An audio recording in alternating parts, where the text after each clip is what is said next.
Dr.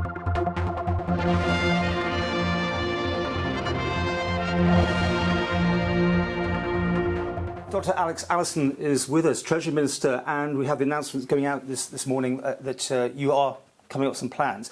Why so late in a sense? I know the UK's still sitting out. There's going to be talk of VAT coming down, which you will follow, of course, won't you? Yeah. But why have you left it till this point now to go with what you're going to do on the basis that the UK might do something else and you may have to react to that again? Yeah, I mean, first of all, what we've been doing in terms of government is keeping a very close eye on the Isle of Man economy, on the way that these global pressures are affecting our local population and local businesses.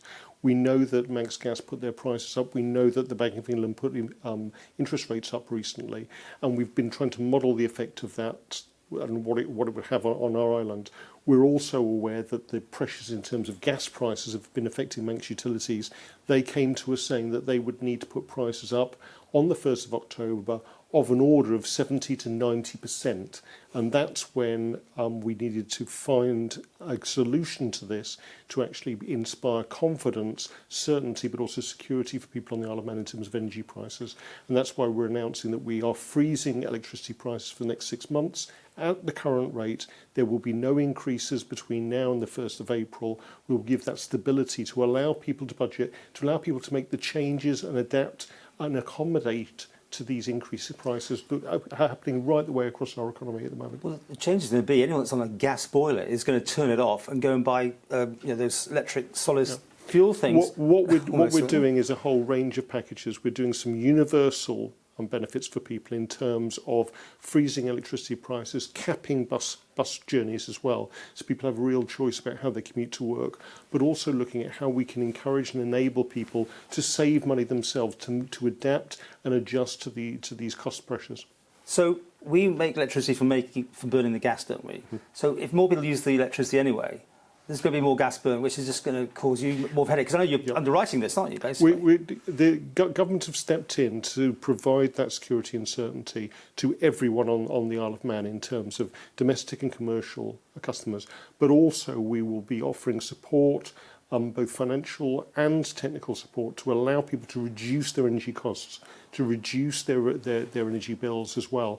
Because we need to do that now, but also moving forward, if we're going to deal with increased prices. If we're going to reach our climate change targets, we have to change our behaviour as well. And that's government as well as businesses and as well as individuals and families. You've got control over electricity, but you don't over gas. Is this now the moment that everyone's starting talking about it now, that you need to take hold of control of the gas situation? Because it's an independent company, isn't it? It's an independent private company. Also, on the Isle of Man, about half of people use gas to heat their homes, but the other half use oil as well. So that's why we've stepped in with electricity prices, because that affects everyone on our islands. Every single business, every single household uses electricity, whereas in terms of gas and oil, it's split about 50-50.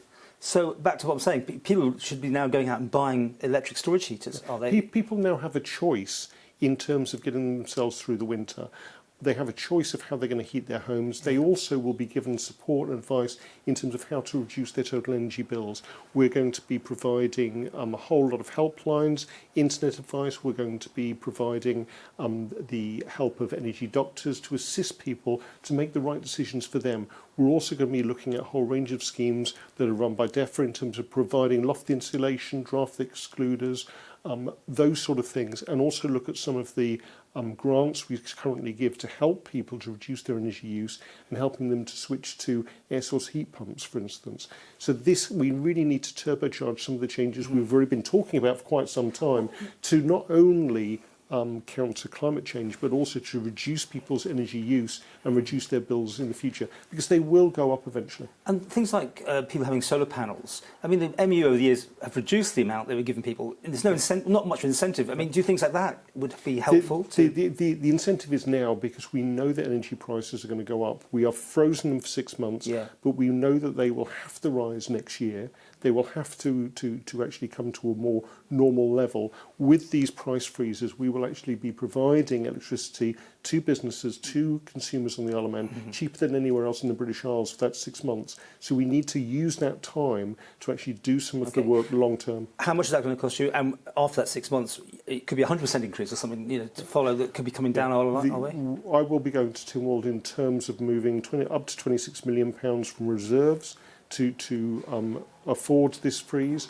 We will then be working with Manx utilities quite closely to see that any price rise that does come in next year is done in an affordable and staged way. So we try to take these sudden shocks out of people's budgets, so we make sure that people have money in their pocket to actually support the local economy over the winter months. I mean, are you leading from the front? I mean, I know places like Germany and other big countries now are making their own cuts. The government I'm talking about, you know, cutting out electricity usages, like floodlighting buildings, hot water in public toilets.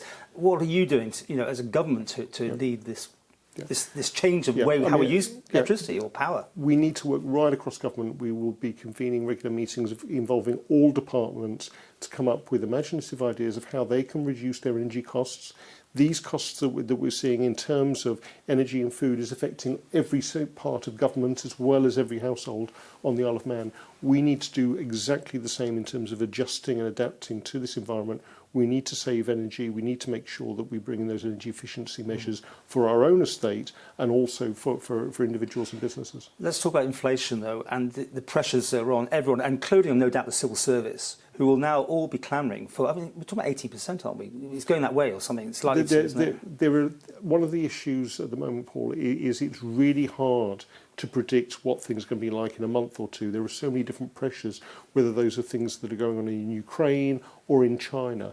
The Citigroup came out with a forecast of it could be up to 18%, but actually we don't know what inflation will hit in terms of the UK. What we're trying to do on the Isle of Man is make sure that we reduce those inflationary pressures as much as possible, make sure we take those shocks out of the system so people have the confidence as consumers, but also the business confidence to keep our economy going.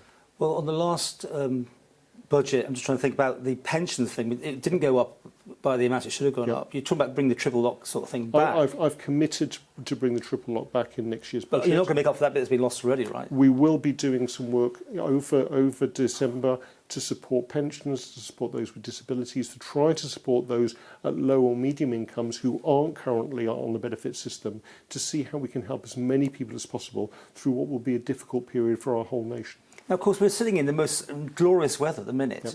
What's your message to people? I mean, should they be tucking money away now while they can? Because it seems to me that this shock is not going to be one that's just going to turn up on your first gas bill or whatever, electricity bill. What are you saying to people? The government have already done, I suppose, what we can so far in terms of £6.3 million earlier on in the year in terms of energy support payments. We've announced another 2.8 million that will be coming in October and November as well. And we're going to bring in more energy support payments up to about 2.8 million in December.